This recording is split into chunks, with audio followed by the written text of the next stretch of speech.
ونصلي على رسوله الكريم. أما بعد فأعوذ بالله من الشيطان الرجيم.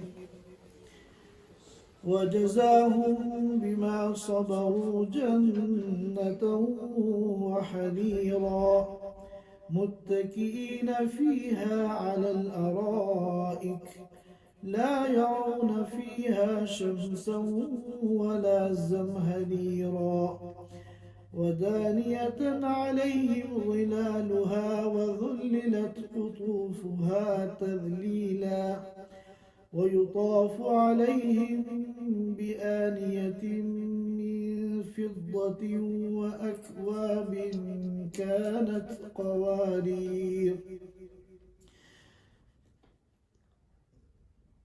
ويطاف عليهم بآنية من فضة وأكواب كانت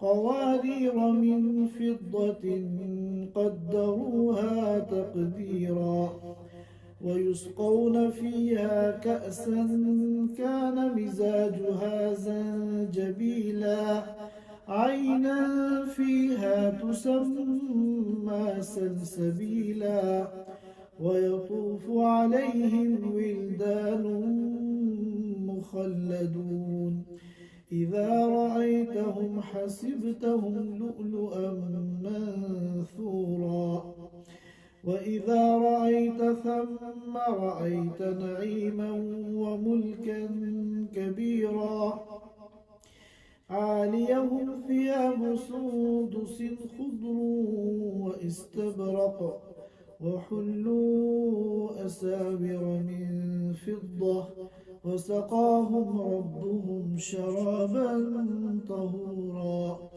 إن هذا كان لكم جزاء وكان سعيكم مشكورا. صدق اللہ العظیم.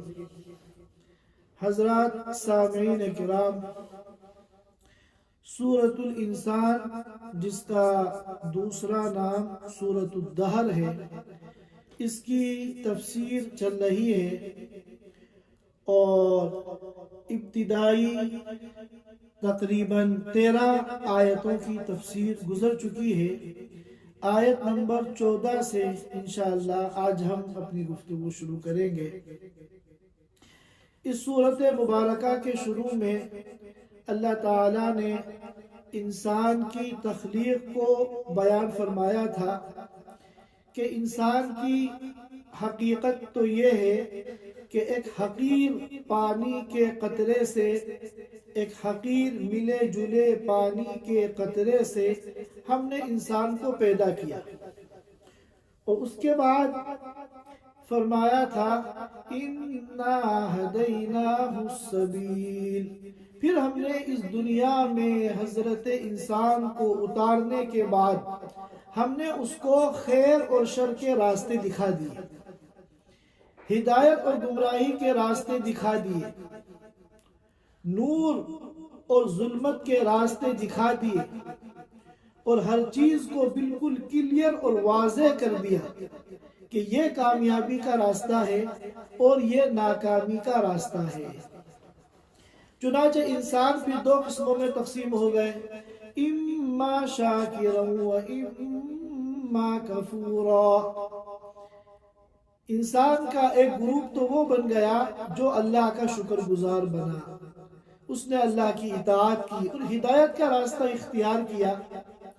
اور ایک طبقہ انسانوں کا وہ ہو گیا جو اللہ کا ناشکرہ بنا، جس نے اللہ کی معصیت کی، جس نے گمراہی اور ناکامی کا راستہ اختیار کیا. تو جو اس دنیا میں اللہ کی نافرمانی کریں گے اس کو اللہ تعالیٰ جو آخرت میں سزا دیں گے، اس کا ایک ہلکا سا نقشہ اس سورۃ مبارکہ میں پیش کیا گیا. لیکن جو اللہ کے نیک بندے ہیں، جنہوں نے اس دنیا میں اللہ کی اطاعت کی ہے، اللہ تعالیٰ آخرت میں کیسی کیسی نعمتوں سے نوازیں گے اس کو کافی تفصیل کے ساتھ اس صورت مبارکہ میں بیان کیا گیا ہے، اور ایسے اعلیٰ اسلوب میں بیان کیا ہے کہ میں نے واقعہ نقل کیا تھا کہ جب یہ صورت نازل ہوئی تھی اور اللہ کے رسول صلی اللہ علیہ وسلم نے پڑھ کر صحابہ کرام کو سنائی تھی، تو جنت کی نعمتوں کا تذکرہ سن کر ایک سیاہ فام شخص وہ اپنے جذبات پر قابو نہ رکھ سکا اور وہ اس دنیا سے چلا گیا۔ اس کے اندر ایسا شوق پیدا ہوا جنت کا اور جنت کی نعمتوں کو پانے کا کہ وہ پھر جانبر نہ ہو سکا۔ چنانچہ اللہ کے رسول صلی اللہ علیہ وسلم نے اس موقع پر صحابہ کرام سے فرمایا کہ جنت کے شوق نے تمہارے اس ساتھی کی جان لے لی۔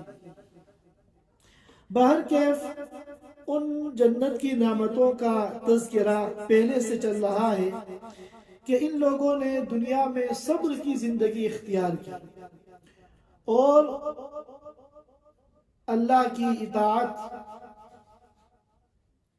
میں صبر سے کام لیا، اللہ کی معصیت سے بچنے میں صبر سے کام لیا، تو اللہ اس کے بدلے میں ان کو جنت عطا فرمائیں گے، ریشم عطا فرمائیں گے، اور وہاں اعلیٰ قسم کی مسندیں ہوں گی جس میں وہ ٹیک لگا کر بیٹھیں گے، اور جنت کا جو ٹمپریچر ہے وہ انتہائی معتدل ہوگا، نہ تو وہاں دھوپ کی تپش اور سختی ہوگی اور نہ وہاں کڑاکے کی سردی ہوگی، بلکہ بالکل معتدل ٹمپریچر ہوگا۔ اس کے بعد فرماتے ہیں وَدَانِيَةً عَلَيْهِمْ ظِلَالُهَا وَذُلِّلَتْ قُطُوفُهَا تَذْلِيلًا، اور ان جنتیوں پر جنت کے درختوں کے سائے قریب ہوں گے۔ دانیتن دنا یدنو، دنون کے معنی آتے ہیں قریب ہونا، اور ظلال جمع ہے ظلن کی، اور ظلن کے معنی آتا ہے سایہ۔ تو درختوں کے جو سائے ہیں وہ جنتیوں کے قریب ہوں گے۔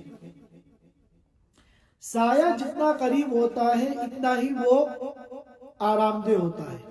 اگر کوئی بہت بڑی عمارت ہے، اس کا سایہ بہت بڑا ہے، تو وہاں اتنا سکون نہیں ملتا۔ قریب ترین جس چھت کا سایہ ہوتا ہے وہاں زیادہ سکون ملتا ہے۔ تو درخت تو جنت کے بڑے اونچے اونچے ہوں گے، مگر ان کے سائے جو ہیں وہ جنتیوں کے قریب ہوں گے، کیونکہ سایہ جو ہے یہ بھی ایک نعمت ہے، یہ سایہ جو ہے یہ بھی ایک راحت کی چیز ہے۔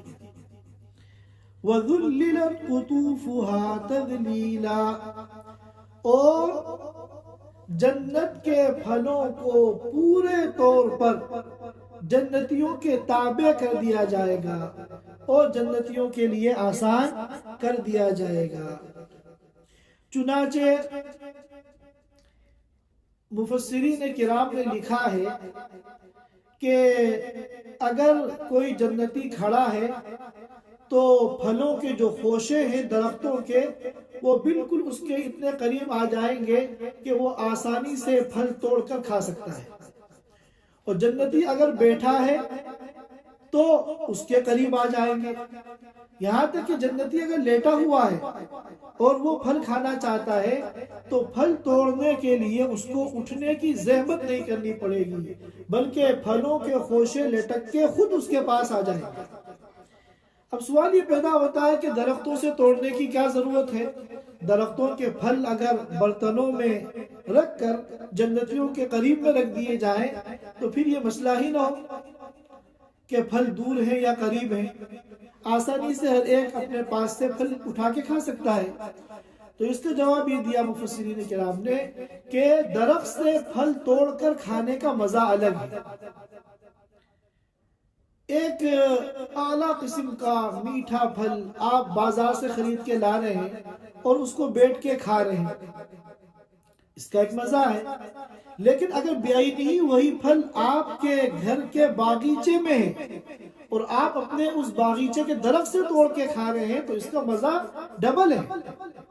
تو جنتیوں کے مزے میں کوئی کمی نہیں آنی چاہیے، تو پھل بھی وہ درختوں سے توڑ کر کھائیں گے، اور تاکہ زحمت نہ ہو اس لیے درختوں تک ان کو جانا نہیں پڑے گا، بلکہ درخت جو ہیں وہ ان کے جو پھل ہیں اور پھلوں کی جو خوشیں ہیں وہ جنتیوں کے تابع کر دیے جائیں گے، ان کے لیے آسان کر دیے جائیں گے، خود ان تک پہنچ جائیں گے، اور وہ لیٹے ہوئے، بیٹھے ہوئے، کھڑے ہوئے، جس کنڈیشن میں ہوں گے ہاتھ بڑھا کے پھل توڑیں گے اور اس کو کھائیں گے۔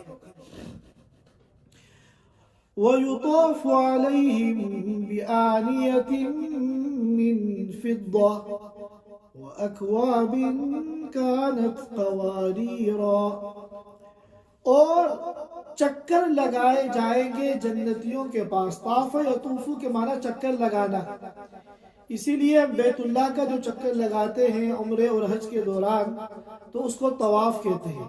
طاف یطوف کے معنی آتے ہیں گھومنا، چکر لگانا۔ تو چکر لگائے جائیں گے ان جنتیوں کے پاس چاندی کے برتنوں کے ساتھ، یعنی چاندی کے برتنوں میں ڈشیں اور کھانے پینے کی چیزیں آئیں گی اور جائیں گی۔ چکر لگانے کا مطلب آنا اور جانا۔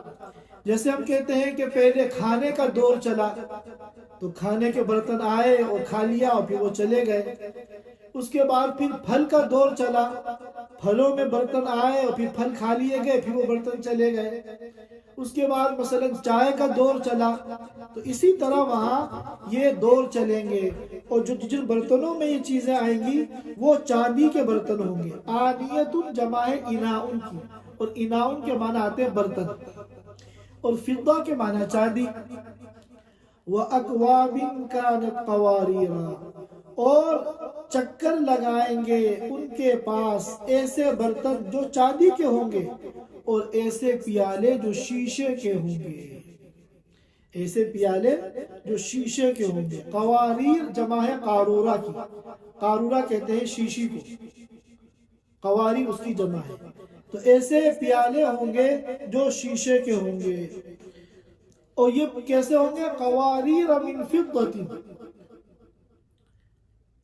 وہ شیشے کے پیالے چاندی کے ہوں گے۔ یہ عجیب و غریب بات ہے۔ چنانچہ عبداللہ ابن عباس رضی اللہ تعالیٰ عنہ فرماتے ہیں کہ جنت کی جتنی بھی نعمتیں ہیں ان کا کوئی نہ کوئی مثل یا ان کی نظیر یا ان کے مشابہ کوئی نہ کوئی نعمت دنیا میں ضرور ہے۔ اب جنت میں شراب ہوگی تو دنیا میں بھی شراب ہے، وہ الگ بات ہے، کوالٹی کے اعتبار سے زمین آسمان کا فرق ہے۔ جنت میں اگر دودھ ہے تو دنیا میں بھی دودھ ہے، وہ الگ بات ہے کہ دونوں دودھوں میں کوئی تقابل نہیں ہے، کوالٹی اور مزے میں دونوں میں زمین آسمان کا فرق ہے، لیکن بہرحال اس کے مشابہ چیز یہاں بھی موجود ہے۔ لیکن یہ واحد ایسی چیز ہے قواریر من فضۃ کہ جس کی مشابہ دنیا میں نہیں ہے۔ کیوں؟ قواریر من فضۃ کا مطلب یہ ہے کہ وہ جو پیالے ہوں گے جنت میں وہ شیشے کے ہوں گے اور چاندی کے ہوں گے، شیشے کی طرح شفاف ہوں گے، یعنی اندر کا مشروب باہر سے نظر آئے گا، جس طرح شیشے میں آر پار نظر آتا ہے تو اس طرح وہ شیشے کے ہوں گے، اور چاندی کی طرح سفید ہوں گے۔ چنانچہ عبداللہ بن عباس رضی اللہ تعالیٰ عنہ فرماتے ہیں یہ جو قواریر من فضہ ہے اس کے مشابہ دنیا میں کوئی چیز نہیں ہے۔ اگر چاندی کا برتن ہے تو وہ شفاف نہیں ہوگا، آر پار شیشے کی طرح نظر نہیں آئے گا، اور اگر شیشے کا برتن ہے تو وہ چاندی کی طرح سفید نہیں ہوگا۔ لیکن وہاں اللہ تعالیٰ کی قدرت سے ایسے پیالے تیار کیے جائیں گے جو شفافیت میں تو شیشے کی طرح ہوں گے اور اپنے رنگ میں چاندی کی طرح سفید ہوں گے، اپنی سفیدی میں چاندی کی طرح ہوں گے۔ اس کی نظیر جو ہے وہ اس دنیا کے اندر نہیں ہے۔ قدروها تقدیرا، اور وہاں کے خدام ان پیالوں میں جو مشروب ڈالیں گے وہ مناسب مقدار میں ڈالیں گے، کیونکہ اگر کوئی چیز ضرورت سے اور رغبت سے زیادہ ہو تو انسان بھی اکتا جاتا ہے، اور اگر ضرورت اور خواہش سے کم ہو تو بھی انسان کو ملال ہوتا ہے کہ ابھی تو میرا اور جی چاہ رہا ہے پینے کا اور یہ پیالہ ختم ہو گیا. تو وہاں کی جو خدام ہیں وہ بالکل ایسی مناسب مقدار میں ان پیالوں کے اندر مشروبات ڈالیں گے کہ جو جنتی کی رغبت اور خواہش کے بالکل مناسب ہے. نہ کم ہے کہ رغبت باقی رہ جائے اور مشروب ختم ہو جائے، اور نہ زیادہ ہے کہ آدمی پیتے پیتے اگتا جائے، بالکل خواہش کے برابر. قدروها تقدیرا وَيُسْقَوْنَ فِيهَا كَأْسًا كَانَ مِزَاجُهَا زَنْجَبِيلًا، اور پلایا جائے گا جنتیوں کو جنت میں ایسا جام. کاس کے معنی کپ، کاس کے معنی کپ، پیالہ. اسی لیے کأس العالم کہتے ورلڈ کپ، عالم یعنی ورلڈ، اور کاس معنی کپ، کأس العالم ورلڈ کپ. لیکن اصل معنی کے اعتبار سے کاس کہتے ہیں اس پیالے کو جس میں مشروب بھرا ہوا. خالی جو پیالہ ہوتا ہے اسے کاس نہیں کہتے. اور پلایا جائے گا جنتیوں کو ایسا پیالہ. یہاں پیالہ بول کر مشروب مراد لیا گیا ہے، ظرف بول کر مظروف مراد لیا گیا ہے. ظاہر ہے کہ پیالہ تو نہیں پی سکتا انسان، پیالے کے اندر جو مشروب ہے جنت کا وہ پیا جائے گا. کان مزاجها زنجبیلا، کہ جس میں آمیزش ہے زنجبیل کی. زنجبیل سونٹ جسے ہم ادرک کہتے ہیں، تو ایک مناسب مقدار میں ادرک اس میں ملائی جائے گی جس سے اس کا لطف اور مزہ جو ہے وہ دوبالا ہو جائے گا. پھر فرمایا عینا فیہا تسمی سلسبیلا. جس طرح کافور کے بارے میں کہا تھا عینا یشرب بہا عباد اللہ، کہ وہ کافور ایک چشمہ ہے جنت کا جس میں اللہ کے نیک بندے پیئیں گے. اسی طرح زنجبیل کے بارے میں بھی فرما رہے ہیں عینا فیہا تسمی سلسبیلا، کہ یہ ایک چشمہ ہے جنت کے اندر زنجبیل جس کا نام سلسبیل ہے. اس چشمے کا نام سلسبیل ہے. آگے فرماتے ہیں وَيَطُوفُ عَلَيْهِمْ وِلْدَانٌ مُخَلَّدُونَ، اور چکر لگائیں گے ان کے پاس ہمیشہ رہنے والے لڑکے. جس طرح وہاں پر جنت میں حوریں ہوں گی، لڑکیاں ہوں گی خدمت کے لیے، اسی طرح وہاں لڑکے ہوں گے. اور مخلدون کا کیا مطلب ہے؟ اس کے دو مطلب ہیں. وہ ہمیشہ رہیں گے یعنی جس طرح جنتیوں کو موت نہیں آئے گی، ہمیشہ ہمیش وہ جنت میں زندہ رہیں گے، اسی طرح یہ لڑکے بھی ہمیشہ ہمیش باقی رہیں گے. اور دوسرا مطلب جو زیادہ راجح ہے وہ یہ ہے کہ یہ ہمیشہ لڑکے ہی رہیں گے. یہ نہیں ہے کہ زمانے کے گزرنے کے ساتھ ساتھ یہ لڑکے جوان ہو جائیں گے، پھر ادھیڑ عمر ہو جائیں گے، پھر بوڑھے ہو جائیں گے، کیونکہ کم عمر لڑکوں سے کام لینے میں تکلف نہیں ہوتا. لیکن اگر کوئی بوڑھا ہو جائے، اس کے بعد سفید ہو جائے، تو پھر کیا کہتے ہیں عمر والے، بڑی عمر والے سے کام لیتے ہوئے شرم آتی ہے، تکلف ہوتا ہے. تو اس لیے فرمایا کہ جنتیوں کو کسی قسم کی کوئی تکلیف نہ ہو، اس لیے یہ جو لڑکے وہاں خدمت کریں گے، سرو کریں گے کھانے پینے کی چیزیں، مخلدون یہ ہمیشہ لڑکے ہی رہیں گے اور ان کی یہی عمر رہے گی.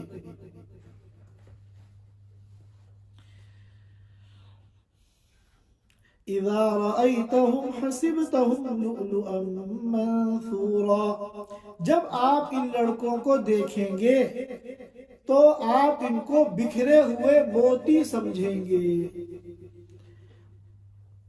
یعنی موتی کی طرح یہ خوبصورت ہوں گے، کیونکہ خدمت گزار اگر گندا سندا ہو تو انسان کو جو ہے تکلیف ہوتی ہے، لیکن وہ جنت میں کے جو خدمت گزار ہوں گے لڑکے، یہ موتیوں کی طرح خوبصورت ہوں گے.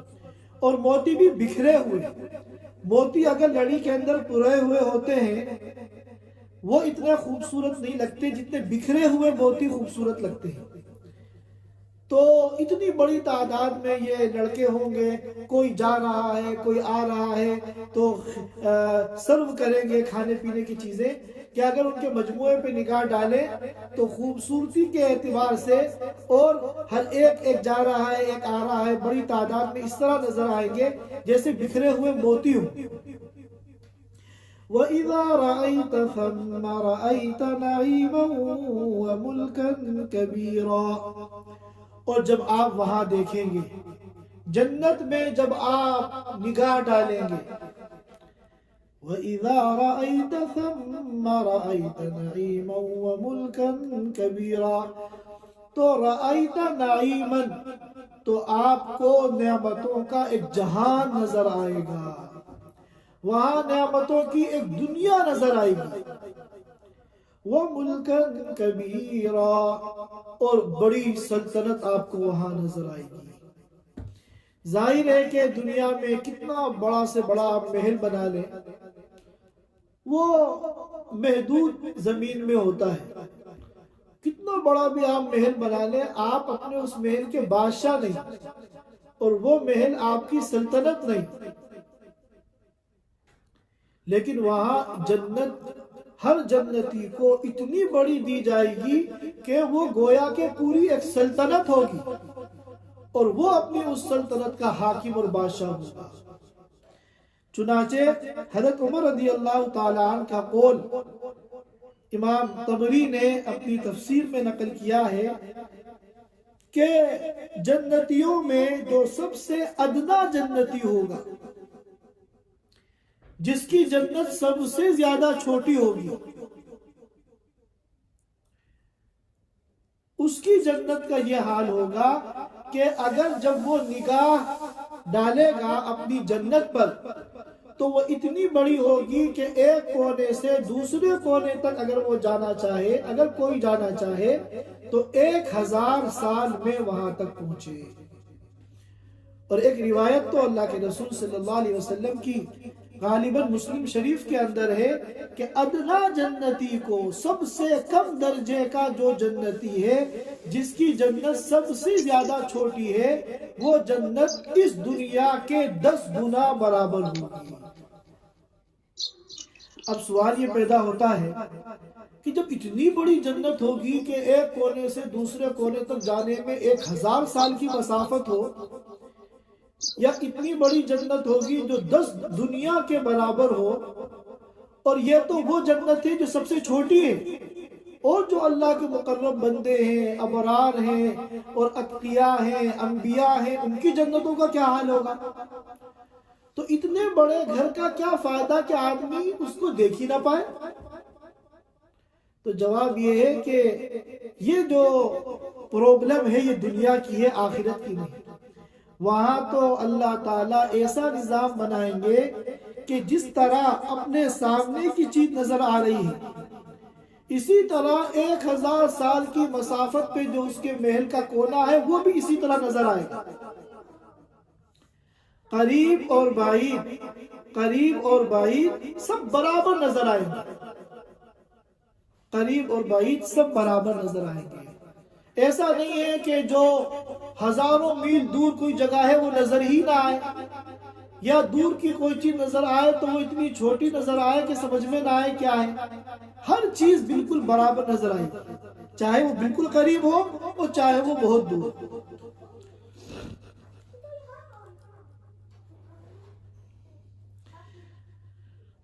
اس کے بعد فرمایا عالیہم ثیاب سندس خضر واستبرق. ان کے اوپر سندس کے سبز رنگ کے کپڑے ہوں گے. ان کے اوپر سندس کے سبز رنگ کے کپڑے ہوں گے. واستبرق اور استبرق ہوں گے. سندس کہتے ہیں اس ریشم کو جو باریک ہے، باریک ریشم، اور استبرق کہتے ہیں اس ریشم کو جو دبیز ہے، موٹا ہے. تو ان جنتیوں کے اوپر ان کے جسم پر باریک ریشم کے سبز رنگ کے کپڑے ہوں گے اور استبرق یعنی دبیز اور موٹا ریشم ہوگا۔ اب یہ جو دو قسمیں بیان کی گئی ہیں حریر کی کہ باریک ریشم اور موٹا ریشم، یہ بھی ہو سکتا ہے کہ دونوں قسمیں الگ الگ ہوں، یہ بھی ہو سکتا ہے کہ الگ الگ قسم کے کپڑے ہوں، بعض لباس جنتیوں کے باریک ریشم کے بنے ہوئے ہوں اور بعض لباس جنتیوں کے موٹے ریشم کے بنے ہوئے ہیں، اور ایسا بھی ہو سکتا ہے کہ ایک ہی لباس میں دونوں ریشم استعمال ہوئے ہوں، جیسا کہ آج کل ہم لوگ شیروانی سلواتے ہیں یا کوٹ سلواتے ہیں تو اندر باریک کپڑا ہوتا ہے اور اوپر جو ہے موٹا کپڑا ہوتا ہے۔ اس کے بعد فرمایا وَحُلُّوا أَسَاوِرَ مِن فِضَّةٍ، اور ان کو زیور پہنائے جائیں گے چاندی کے کڑے۔ اب سوال یہ ہے کہ دنیا کے اندر تو مردوں کے لیے زیور یہ معیوب سمجھا جاتا ہے، تو مردوں کو کڑے کیوں پہنائے جائیں گے چاندی کے؟ یہ تو بظاہر کوئی اچھی بات نہیں ہے۔ تو جواب یہ ہے کہ یہ تو علاقے کا عرف ہے۔ دنیا ہی میں بہت سے علاقے ایسے ہیں جہاں مرد بھی زیور استعمال کرتے ہیں۔ پرانے زمانے میں بڑے بڑے جو بادشاہ ہوتے تھے وہ زیورات سے لدے ہوئے ہوتے تھے۔ تو جنت تو بالکل ہی ایک الگ مقام ہے۔ اللہ تعالیٰ نے وہاں مردوں کے لیے بھی زیور کو حسن و جمال کا ذریعہ بنا دیا۔ وَسَقَاهُمْ رَبُّهُمْ شَرَابًا طَهُورًا، اور ان کا رب ان کو پاکیزہ شراب پلائے گا، ایسا مشروب پلائے گا جو بالکل پاک ہوگا۔ اب سوال یہ پیدا ہوتا ہے کہ ہم تو دنیا میں بھی جو مشروب پیتے ہیں وہ پاک ہوتا ہے، ہم چائے پیتے ہیں کیا ناپاک چائے پیتے ہیں؟ ہم کولڈ ڈرنک پیتے ہیں، ہم جوس پیتے ہیں، یہ سارے مشروبات پاک ہیں۔ اگر ادنا سا بھی ہمیں شک ہو جائے کسی چائے، دودھ، کولڈ ڈرنک، جوس وغیرہ میں کہ اس میں ناپاکی گر گئی ہے تو ہم نہیں پیئیں گے۔ تو یہ جنتیوں کی کیسی خصوصیت ہے؟ ہم تو دنیا میں بھی پاک ہی مشروب پیتے ہیں، اللہ ہمیں دنیا میں بھی پاک ہی مشروبات پلاتا ہے۔ تو اس کا جواب یہ ہے کہ دونوں کی پاکی میں بہت فرق ہے۔ دنیا میں تو بے شک ہم پاک مشروبات پیتے ہیں، لیکن تھوڑی ہی دیر میں وہ ناپاک ہو جاتا ہے، پیشاب بن جاتا ہے اور پیشاب ناپاک ہے۔ لیکن جنت کے جو یہ مشروبات ہم پیئیں گے یہ پاک تھے، پاک ہیں اور پاک رہیں گے، وہ پیشاب نہیں بنیں گے۔ چنانچہ بعض روایتوں میں آتا ہے کہ جنتی جو بھی کھانا پینا کرتے ہیں کریں گے تو دنیا میں تو وہ فضلات بن جاتے ہیں، پیشاب بن جاتا ہے، ناپاکی بن جاتی ہے، لیکن جنت میں جو بھی کھائیں گے پیئیں گے وہ اندر جانے کے بعد مشک سے زیادہ خوشبودار مادہ بن جائے گا، اور جس طرح پسینہ جسم سے نکلتا ہے اس طرح وہ باہر جسم سے نکلے گا مادہ، اور اس کی خوشبو جو ہے مشک سے بھی زیادہ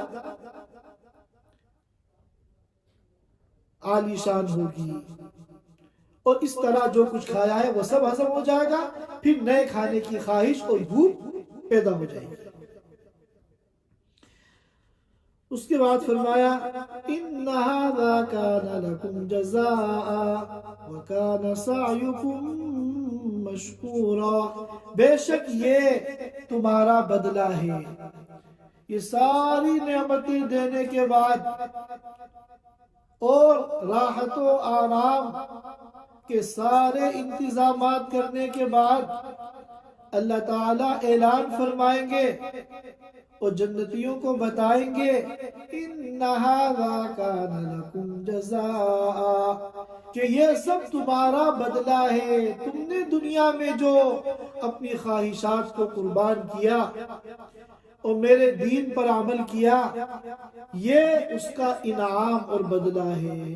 وَكَانَ سَعْيُكُمْ مَشْكُورًا، اور تمہاری جو کوشش تھی دین پر چلنے کی، میری مرضی کے مطابق زندگی گزارنے کی، اور میرے نبی کے طریقے کے مطابق زندگی گزارنے کی، یہ تمہاری کوشش جو ہے قابل قدر ہے. ہم تمہاری اس کوشش کی قدر کرتے ہیں، اس کی قدردانی کرتے ہیں، اور اس کے بدلے میں تمہیں ان تمام انعامات اور نعمتوں سے نوازتے ہیں جن کا تفصیل سے تذکرہ اس صورت مبارکہ میں آیا ہے. اللہ تعالی ہم سب کو اس دنیا کے اندر صبر والی زندگی، اطاعت والی زندگی، اتباع سنت والی زندگی گزارنے کی توفیق عطا فرمائے تاکہ ہم سب جنت کی ان نعمتوں کے مستحق بن جائیں. وآخر دعوانا الحمدللہ رب العالمین. MashaAllah, Jazakallah khair. Thanks for watching. Don't forget to like, comment, share and subscribe to Al Wahid channel.